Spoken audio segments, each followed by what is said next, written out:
Presiden memberikan beberapa arahan ya terkait dengan pentingnya pendidikan kepada semua.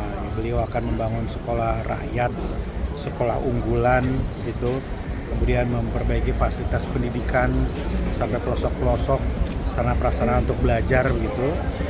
Kemudian beliau juga menyampaikan rencana untuk mendirikan 70.000 koperasi desa sebagai outlet untuk sembako, outlet untuk obat-obatan, outlet juga untuk klinik gitu ya. Dan beliau menyampaikan bahwa kalau dulu 1 miliar satu desa, nah sekarang satu desa itu bisa 7 miliar ya. Ada dana di 1 miliar dan MBG itu 6 miliar.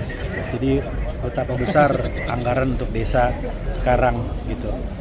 Nah, kemudian Presiden juga menyatakan bahwa kita harus memotong rantai kemiskinan ya dengan mendirikan sekolah, menyekolahkan orang-orang yang tidak mampu di sekolah-sekolah yang terbaik tadi.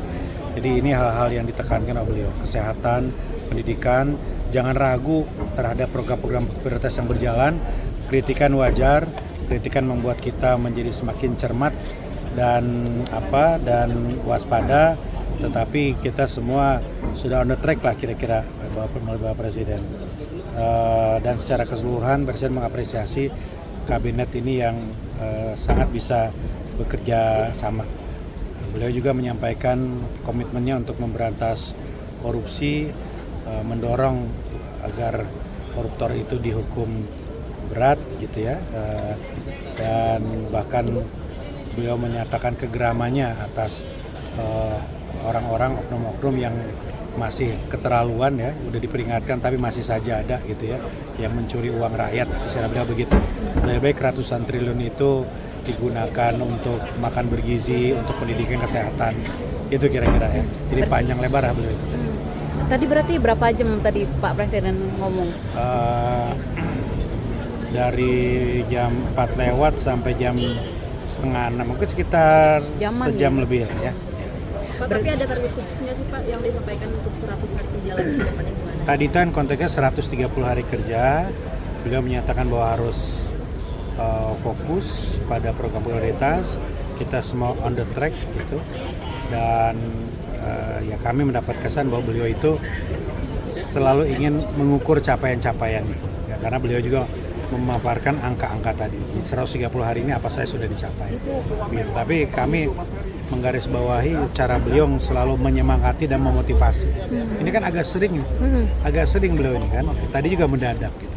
Dan agak lengkap tadi semua. Dan kayak semacam menguatkan konsolidasi gitu ya, antara ini anggota konsolidasi kabinet ya? Tiada henti. Menurut kami ya. Konsolidasi tiada henti. Kalau dibilang ada pesan khusus ya tidak juga. Tapi ini cara beliau membangun kebersamaan tadi, dan bahkan beliau berkeliling menyalami semua orang yang ada, setiap meja beliau datangi tadi. Tapi kalau untuk evaluasinya sendiri, apa Pak yang disampaikan? Itu beliau menilai secara keseluruhan program berjalan dengan baik, soliditas terbangun di antara menteri-menteri gitu. Beliau memberikan apresiasi dan terus menyemangati semua, dan intinya beliau mau pasang badan lah untuk menyelamatkan uang rakyat gitu tadi bahasanya ya. Jadi jangan ragu-ragu.